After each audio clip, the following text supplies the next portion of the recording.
Pilgrim's Progress, we're going to, as they say, skip to the end. There are more places that we could stop and pick up along the way, and I was tempted to do a couple more places, but I think we're going to go to the end of the first part of the book. And next Sunday, then, so kind of planning here. So next Sunday, what we're planning on doing is the church has recently purchased an AED machine. Next Sunday, during this Sunday school hour, Pastor's Sunday school class is going to join us, and we're going to do a training and some training exercise on using the AED machine, just so that we're AED, an automated external defibrillator. Use me if you want. So yeah, we'll have to have some volunteers. I can use a little jump.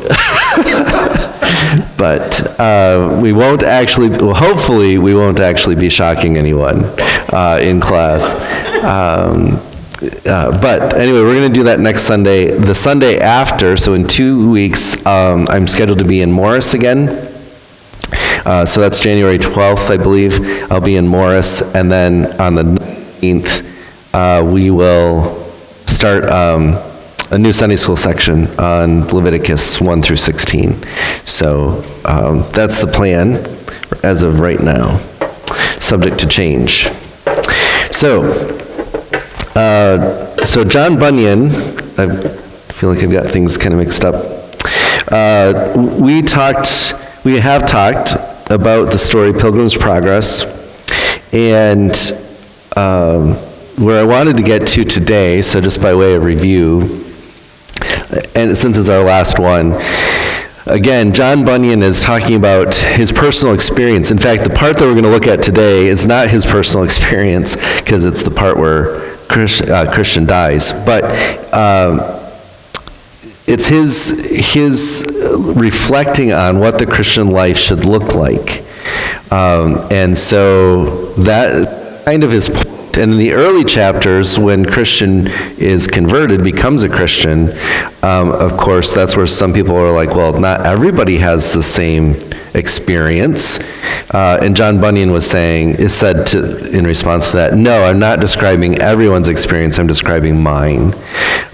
So just to keep that in mind at the beginning of the book. So Christian leaves the city of destruction. Evangelist points him to the way. And remember that when you read or listen to the book, each of these characters represent something. So the evangelist is the gospel. And Christian, of course, is a Christian, generically speaking. Evangelist represents the gospel, and whenever he appears, Mr. Worldly Wise Man then tries to distract. There's a number of people who try to distract Christian from following the gospel. And I said this would be probably Mr. Self-Help Guru in today's language. He goes through the narrow gate, which is the gate of salvation. Narrow is the way. And eventually at the cross, his burden rolls away, and it falls into the tomb, and he is free in his Christian life. And this, again, the Christian tradition that he's writing from, English Puritanism, the Calvinism of the day, really burdened believers down with their sin, and constantly reminded believers of their sin. Now, that's not a bad thing, but what happened was, Bunyan said, that's not the way the Bible depicts the Christian life. We are free from the burden of sin in our Christian life. We have forgiveness of sins. And so we shouldn't teach people that they should be burdened down by their sin in our congregations. So he goes to the porter's house and he gets the full armor of God. He fights against Apollyon shortly after, and Faithful comes alongside of him. And most of these drawings are from John Bunyan himself, or some characteristic of it. They go through Vanity Fair, and we talked about that last week, I think, right? It was Vanity Fair. And Vanity Fair is the world around us. It's everything about the world that tries to distract us from the Christian life. It's money, it's fame, it's fortune, it could be work, it could be family, it could be, our ambitions.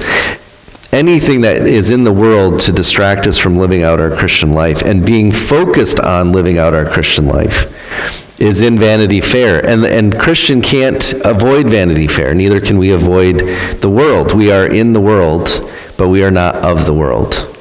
And then Faithful dies in Vanity Fair. And we talked a little bit about the fact that he was so different from the world that the world hated him. And that's why he was sentenced to death in Vanity Fair. I really wanted to talk about Doubting Castle and the giant Despair, but I'm going to skip over it. Read the story and you'll see. Now, I want to get to the Celestial City. And there are a couple characters that Christian and now Hopeful, Christian's on the left, Hopeful's on the right. And this is not from John, but I thought it was a good depiction, actually. You'll notice that Christian still has the whole armor of God. Hopeful's the one on the right. There's a river in between them and the city. And so this is where Christian dies. The only way for us to get to the Celestial City is through death. There's only been 2 exceptions to that. In fact, it's brought out in the story. But before we get there, I just wanted to point out that death is a mystery to us. And as a mystery, what do I mean by that? Well, one, God doesn't actually tell us what happens when we die. We know that at one point in time we are alive, and then we know at what point in time we are dead. But we don't know what's happening in between. And we don't actually know, medical science actually does not know, the point at which somebody dies. Okay, our instruments for detecting certain things like brain waves and heart, rhythms and those kinds of things are becoming more sensitive so that we think we have a better idea of when it happens, but we still don't. So God hasn't revealed it to us in His Word, and He hasn't revealed it to us in nature around us. We still don't know exactly what happens or when someone dies. We just know when they're alive and we know when they're dead. But in between there, we are ignorant. So what John Bunyan's going to do is he's going to draw it out. And he quotes here in this section far more scriptures. Like, he's always quoting and alluding to scripture. But in this passage, he quotes rather consistently a large number of passages. There we go. Of scripture. Now, Hopeful, we mentioned last week that, and I've mentioned a couple times now, the characters in Pilgrim's Progress represent something in reality. The character Hopeful represents hope, okay, in the life of the believer. So even though he's an external character to Christian here, he's going to give Christian hope to cross the river of death. And hope is, in fact, the next slide, I think, does a very good picture of this. So again, this one was not John Bunyan's, but I kind of liked this one. So hope is the one who's standing. There's an angel. Okay, in the book there isn't an angel at this point in time. There's an angel before they cross the river. There's an angel on the other side of the river. There's not an angel in the river. But Hopeful, you can see there, is practically dragging Christian along. And he's pointing to the celestial city. And he's dragging Christian along because Christian is going to have doubts as he crosses the river. So hopeful here is kind of like dying grace. And I don't know, has anyone heard that phrase, dying grace? Well, dying grace. Yeah. When we die, God is going to give us the grace to handle that, to cross the river. Now, I think I told the story in the class at one point in time. The first time I heard of it, I was in college, and I drove from Northland, which is northeast Wisconsin. I drove about 2 hours every weekend where I ministered on the weekends for church, go to church and minister on the weekends. One of my roommates, my junior year, so you can imagine driving back on northern Wisconsin highways on a Sunday night. Okay, at any given time, the percentage of drunk drivers are on the road, or illiterate people. I heard an interesting statistic one time that 50% of all drivers in Wisconsin on a Sunday night are either intoxicated or illiterate. Now, there could be some overlap, but I wondered what category I was in. But anyway, so we were driving back, and what? Yeah. What does that mean? So driving back, things would, you've got deer running out. I never hit a deer. You would have, cars, passing you, passing other people in bad spots, and you would have to, adjust. So I'm driving with my roommate who's from down south. And he just came to visit with me that weekend. And as I'm approaching a hairpin curve, I see in front of me a semi-truck, probably a logging truck, passing a car. And so the logging truck is in my lane. And and as they come around the hairpin curve, there's an overpass that's tight. There's no shoulders. So they come through the overpass, and I realize that there's only one place for me to go, and that's off the road on the shoulder.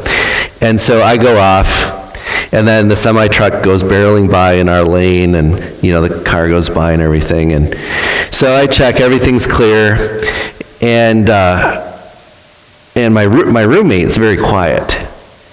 And I look over at him, and he's staring out the windshield, and he's gripping the seat in the car, and he's stiff as a board. And I said, and his name was Danny. I said, Danny, that's the third time in 4 weeks I've been run off this road. I said, it doesn't even bother me anymore. And he said, well, I knew I wasn't going to die.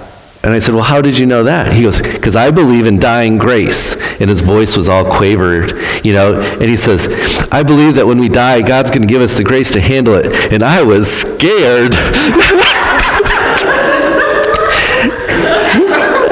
I said, well, I wasn't. So what does that mean? I guess I could have gone, and you would have been fine. But yeah, he was just, could not. So dying grace, yes, that's when I first heard of dying grace. Because again, as a person actually dies, as we actually move from this life to the next, it is a complete mystery to us. We don't know what is happening. And the way John Bunyan is describing it, hope is what is used for getting us over that bridge or through that river. As the case may be. So this passage to me is both a passage somewhat sorrowful because I think of those who have passed away. I read this passage as my dad was dying. I read this passage out loud. And because I don't have any reason to believe my dad was a believer. But again, if by chance he was, I wanted to encourage him as he passed over. And there's an old Christian tradition of watching with those who are dying. And so anyway, this is all part of what John Bunyan is doing. So I wanted to read from some of the passages as they get started, and so Christian and hopeful, they meet a couple of angels who give them some instructions. And Bunyan says, "Now further I saw that betwixt them, between Christian and hopeful and the gate of the celestial city," whoops, this way. Oh, whoops, I broke it. Sorry, Brian. That was small.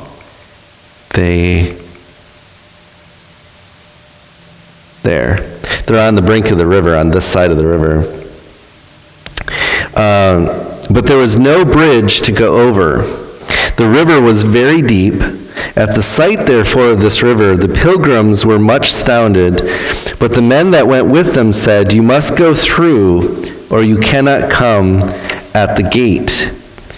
The pilgrims then began to inquire if there was no other way to the gate, to which they answered, "Yes, but there have only been two that we know of, Enoch and Elijah." So those are the two that we know of from the Old Testament that we have no record of their death. Enoch early in Genesis, and then Elijah later was taken by God. They were the only two since the foundation of the world. And they'll be the only two until the trumpet sounds. So until the rapture, every one of us will face death. The pilgrims then, especially Christian, began to despond in his mind and looked this way and that, but no way could be found by them by which they might escape the river. Then they asked the men if the waters were all of a depth. In other words, is there a shallow spot that we could forge across where it would be easier? And the men, these men are angels, they asked the men if the waters had a depth, and the men said no. Yet they could not help them in that case, for they said, "You shall find it deeper or shallower as you believe in the king of the place. The greater your faith, the easier it will be to cross the river." And that's what they said. Then they addressed themselves to the water, and this is going to be the hard part. I told my wife, I don't know if I'm going to be able to make it through this. Then Christian and hopeful addressed themselves to the water, and entering, Christian began to sink. And crying out to his good friend hopeful, he said, "I sink in deep waters. The billows go over my head. All his waves go over me." And he's actually quoting from a psalm there. Then hopeful said, "Be of good cheer, my brother. I feel the bottom, and it is good." And this is hopeful carrying Christian across. Then Christian said, "My friend, the sorrows of death have compassed me about. I shall not see the land that flows with milk and honey." And with that a great darkness and horror fell upon Christian, so that he could not see before him. Also he in great measure lost his senses, so that he could neither remember nor orderly talk of any of those sweet refreshments that he had met with in the way of his pilgrimage. So in the distress of actually dying, Christian then begins to doubt, and he begins to forget, and he begins to fret. Now again, do we know that Christians, believers, actually go through this when they die? We don't.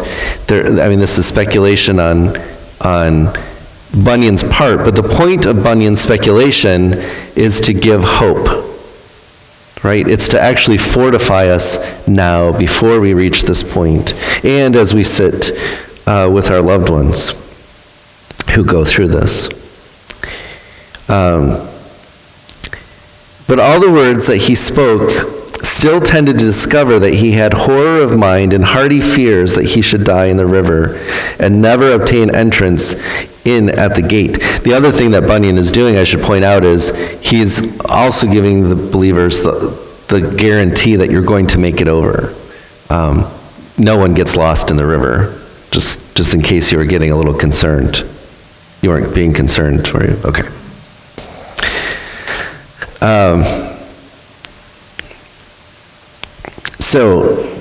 Let's move on a little bit. Then Hopeful says, "My brother, you have quite forgot the text where it said of the wicked, 'There is no band in their death, but their strength is firm. They are not troubled as other men, neither are they plagued like other men.' These troubles and distresses that you go through in these waters are no sign that God has forsaken you, but are sent to try you whether you will call to mind that which heretofore you have received of his goodness, and live upon him in your distresses." So death is still a trial, but it's a trial to show us God's goodness. Then I saw in my dream that Christian was in a muse a while, he was thinking, to whom also Hopeful added this word, "Be of good cheer, Jesus Christ makes thee whole." And with that, Christian broke out with a loud voice, "Oh, I see him again." And he tells me,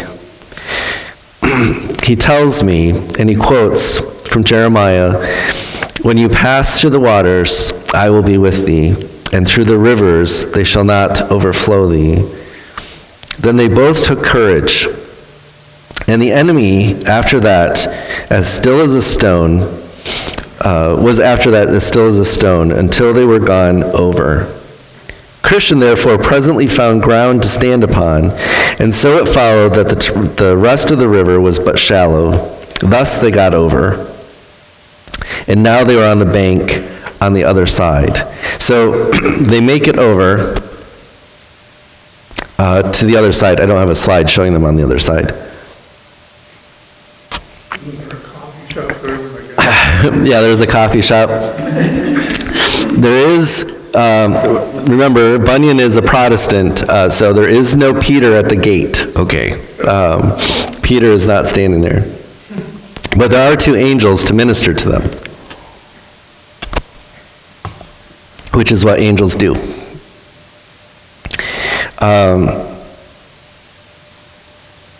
So when they cross the river, they get to the other side.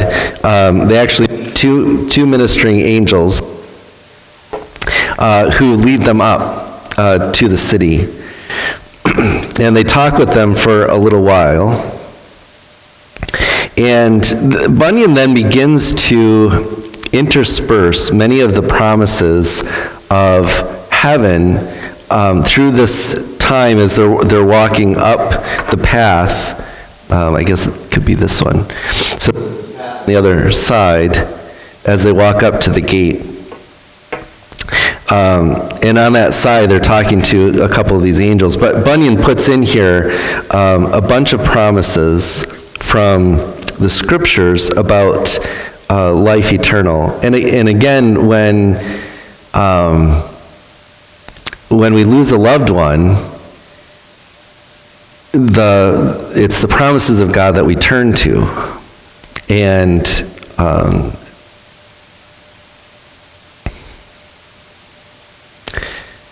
for comfort. So they're talking with the shining ones, or the angels, and the angels point to the mountain, and they say, "This is Mount Zion, the heavenly Jerusalem," which in Bunyan represents heaven, "the innumerable company of angels and the spirits of just men made perfect. You are going now to the paradise of God, wherein you shall see the tree of life and eat of the never-fading fruits thereof. And when you come there, you shall have white robes given you, and your walk and talk shall be every day with the King, even all the days of eternity. Then you shall not see again such things as you saw when you were in the lower regions upon the earth, namely sorrow, sickness, affliction, and death. Quote, for the former things are passed away." So one of the things that happens, and Bunyan brings this out, and perhaps I've skipped over it, is the fact that in death, we lose this body, and we're given a new glorious body. our glorified body, 1 Corinthians 15.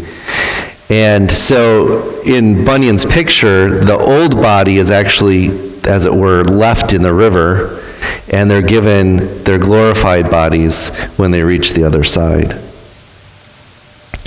You are going now to, so the angels continue talking, you are going now to Abraham, to Isaac, and Jacob, and to the prophets, men that God hath taken away from the evil to come, that are now resting upon their beds, each one walking in his righteousness.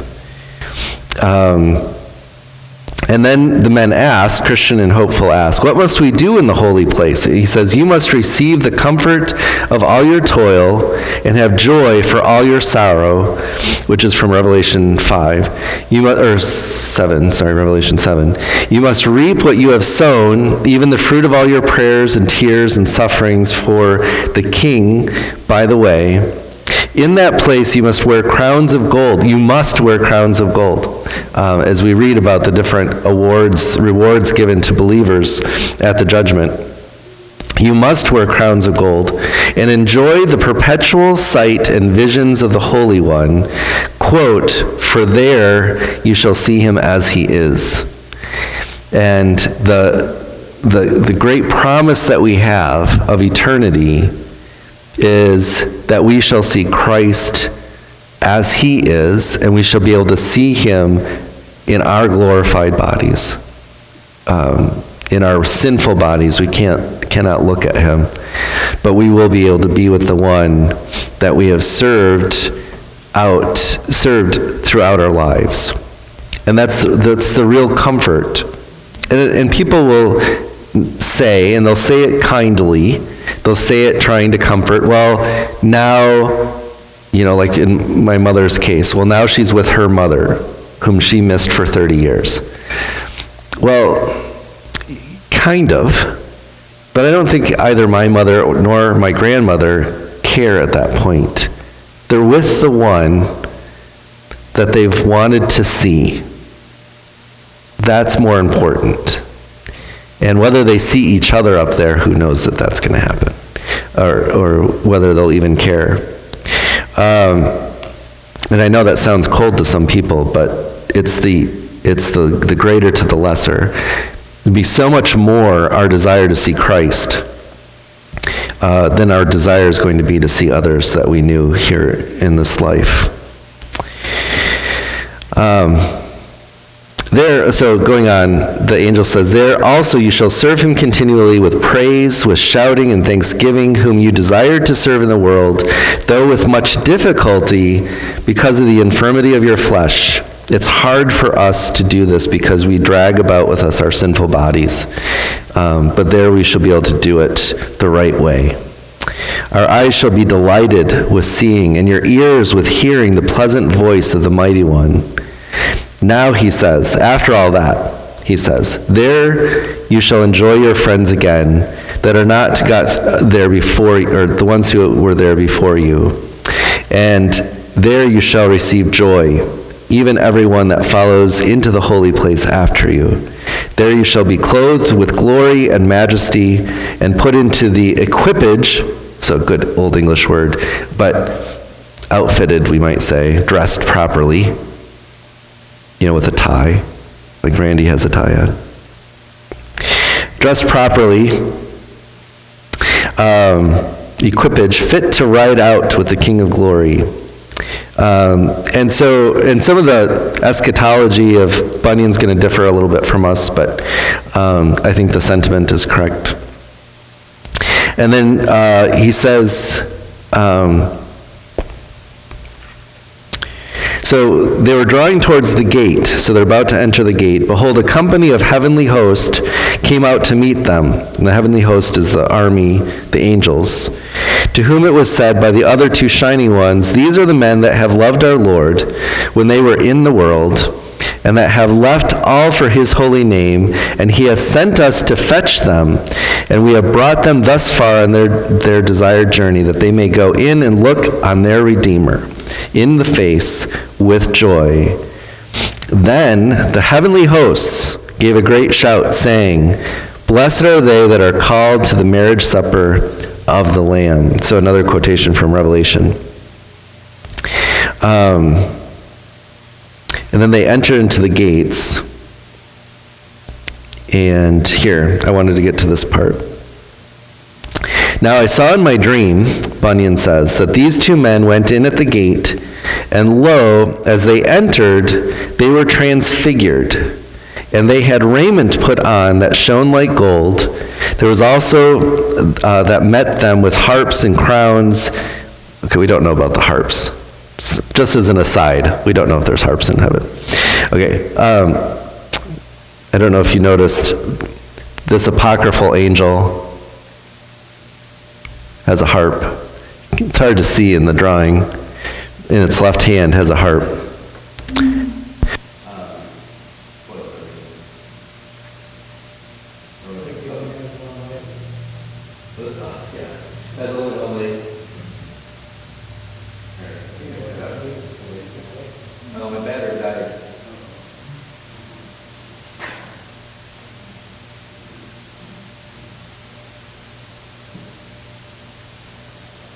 Just when you're getting to the good part.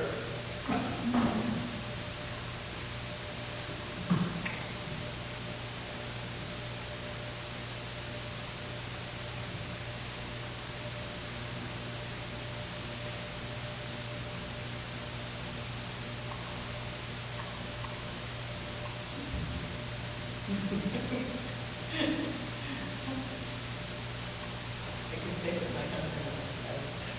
When it doesn't open, force it. Well, that's your mom. That's my motto. You've heard That's of, not my mom, that's your mom. if it's stuck, you force it, if it breaks, it usually extends it. Exactly. Didn't get along. Break it so you like.